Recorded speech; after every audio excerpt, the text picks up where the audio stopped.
올해 2015년은 광복 70주년이 되는 해입니다. 그리고 한일 국교 정상화 50주년이 되는 해이기도 합니다. 그런데요, 최근 한국과 일본 간의 역사적, 외교적 갈등은 그 어느 때보다도 차갑습니다. 아주 꽁꽁 얼어붙어 있습니다. 이거 한일 국교 정상화가 무색할이 많지 관계가 악화일로로 치닫고됐는데요. 한일 관계 어쩌다 이렇게 됐을까요? 그 원인과 경과 그리고 지금까지의 상황들을 되짚어보는 시간을 갖도록 하겠습니다. 작년이었죠. 12월 14일 날 일본 중의원 선거가 있었습니다. 중의원 선거라면 우리나라의 국회의원 총선 정도로 생각하시면 될 텐데요. 아베를 대표로 하는 자민당이 그 다른 연립 정당들과 함께 중의원 의석수의 3분의 2를 차지하는 압승을 거두게 되었습니다. 그래서 일본의 보수 우익적 행보는 앞으로도 계속될 전망이다라는 것입니다. 여러분들 기억하십니까? 2013년에 아베 신조가 야스쿠니 신사에 참배했던 것을 기억하실 겁니다. 당시 일본의 보수 우익신문 산케이 신문을 제외하고는 일본의 언론들도 비판을 했고 우리도 비판하고 중국도 비판하고 심지어는 바다 건너 있는 미국까지 비판을 했는데요. 그런 비판을 예상했겠지만은 아베 신조는 야스쿠니 신사에 참배를 강요했는데요. 왜 일본이 이렇게 우익일로 치닫는지 생각해 볼 필요가 있을 것 같습니다. 단순히 이게 아베 그 개인만의 문제일까요? 아베가 정말 야스쿠니 신사에 막 참배하고 싶어서 안달이 나서 참배했을까요? 조금 더 거시적으로 살펴보겠습니다. 아베는 정치인입니다. 자, 정치인은 가장 민감하게 반응하는 게 뭡니까? 그들이 원하는 게 뭐죠? 바로 표, 지지율입니다. 결국 아베가 잘못된 선택을 한 것은 자신을 뽑아준, 자신 자민당을 지지해준 유권자들에 대한 어떤 반대급부를 충실히 이행하는 거다라고 볼 수 있겠죠. 자, 그럼 일본 국민들은 왜 자민당, 아베를 밀어줄까요? 저는 좀 미스테리한 것 같아요. 왜 이렇게 보수 정당에 표를 몰아주는 것일까? 그 생각을 좀 해봤어요. 저는요, 일본 국민들 마음속에 좀 향수가 있지 않나라는 생각을 해봅니다. 일본 국민들의 특징이 뭐냐면 우리나라 사람들은 막 대놓고 막 얘기하잖아요. 또 뒤끝이 없습니다. 근데 일본 국민들은 표현을 안 하죠. 그래서 이중적이다 이런 말들을 많이 듣는데요. 겉으로 표현을 하지 않습니다.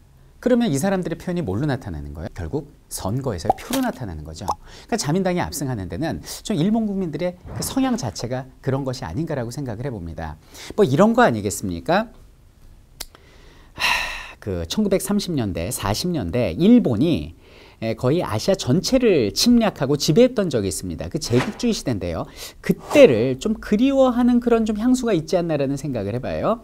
자, 여기 이제 지도를 보시면 나와 있지만 일본의 경우는 1910년 우리 대한제국 조선을 침략하고 식민지로 만들게 됩니다. 역사 왜곡도 잘해요. 그리고 1931년에는 만주사변을 일으켜서 만주국을 세우게 됩니다. 중국은 한족이 있고요. 그리고 만주족이 있고 다양한 민족이 있는데 한족의 역사와 만주족의 역사는 다르다. 왜 너희 만주족이 한족한테 지배를 당하니? 우리가 독립시켜줄게라는 명분으로 만주국이라는 독립국가를 만들었지만은 실제 그것은 일본의 꼭두각시 괴뢰 국가였습니다. 여기에 만족하지 않고 일본은 1937년에 난징을 공격하는 중일전쟁을 벌이게 되고요.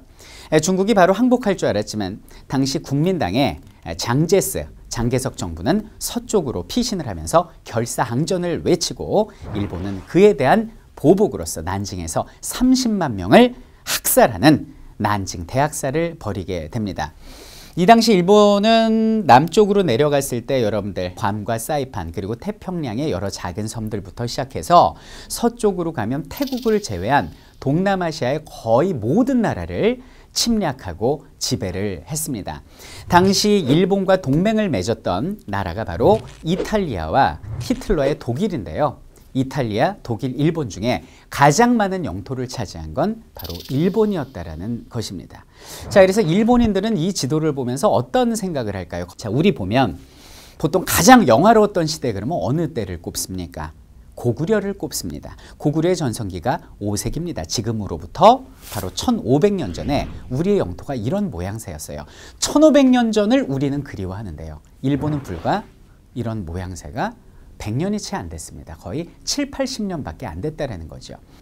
우리나라 화폐를 보면 고대랄지 근세 인물들이 주로 담겨져 있지만은 일본의 화폐를 보면 근대 인물들이 담겨 있습니다. 왜냐하면 일본은 고대, 중세 시대는 별 볼 일 없었던 국가였거든요. 그래서 나름대로 이런 전범 국가의 과오를 씻고 어떤 사죄를 하려는 모양새보다는 그 시대를 좀 그리워하는 게 아닌가라는 생각을 해봅니다. 일본은 2차 세계대전 때 패망을 하고 나서 우리나라의 6.25를 이용해서 많은 돈을 법니다. 그리고 1980년대 경제적으로 절정을 찍게 되죠. 그때 온 세계가 떠오르는 태양이라고 했습니다. 일본인들은 어떤 그 패전의 아픔을 그런 경제적 성장으로 어떤 위안을 받았었죠. 그런데 그런 경제 버블이 내리막을 겪게 되고요. 그리고 일본의 대중문화도 이제는 한류한테 잡아먹히게 됩니다. 한없이 초래한 거죠. 여러분들 전 세계를 통틀어서 최근 30년간 고도 성장한 나라가 중국과 대한민국입니다. 이 두 나라가 믿을 수 없는 성장을 해왔고요. 그리고 최근 30년간 퇴보한 두 나라 골라라 그러면 어떤 나라요? 바로 조선민주주의인민공화국과 일본이 대표적인 예겠습니다. 일본 굉장히 자존심이 상하고 자격지심이 생길 거예요. 그래서 혐한이 요즘 또 유행을 하지 않습니까? 뭐 이런 이유들에 의해서 그들의 어떤 잘못된 생각이 아베 정권에 힘을 실어주는 잘못된 판단으로 이어지지 않았나라는 생각을 해봅니다. 여러분들 일본인들이 항상 하는 얘기가 뭐였습니까? 이토 히로부미의 동양 평화론. 서양 세력에 맞서기 위해서 한중일이 하나가 돼야 된다. 거기에 일본이 중심이 돼야 된다라는 주장을 이토우가 했습니다. 그리고 대동아 공영권 건설, 대동아시아의 공영권을 건설하는데 일본이 앞장서겠다. 중심이 되겠다는 그게 일본의 꿈이었거든요. 근데 그럴 기회가 있었어요. 언제 있었습니까? 1980년대에 있었죠. 그들이 경제적으로 부강했을 때 그때 역사적으로 무릎 꿇고 참여했다면 진정성을 보였다면 아마 한중일 3국의 모범 모델로서 삼국을 이끌어가는 하나의 뭐 리더로서 성장했을 수도 있다고 봐요. 근데 그런 거 전혀 없었잖아요. 자, 이런 걸 봤을 때 너무 독일하고 좀 비교가 된다. 자, 그럼 일본 국민들이 지금 악순환이 계속되는데요. 올해 2015년에 일본 초등학생들이 배우는 사회교과서에 우리의 독도가 일본의 땅이라고 한국이 불법 점령하고 있다고 교과서에 실른다는 거 아닙니까? 그러면 그 교과서를 배운 학생들은 그게 다인 줄 알고 자라나겠죠? 그럼 그 아이들이 또 그런 잘못된 정치인들한테 표를 던져주고 또 그 정치인들이 잘못된 방향으로 이끌어가고 이러다 보면 일본은 나락으로 떨어질 수밖에 없어요. 일본의 보수 우경화 행보는 당장 어떤 어려움에 빠진 일본 국민들한테 순간적인 단결을 가져올 수 있을 거라고 봅니다. 하지만 장기적으로 봤을 때 이건 일본뿐만 아니라 모두의 불행이에요. 외교를 한번 볼까요? 자, 외교적으로도 좀 코미디 같은 상황이 왔습니다. 미국이 가장 바라는 아름다운 모델은 뭡니까?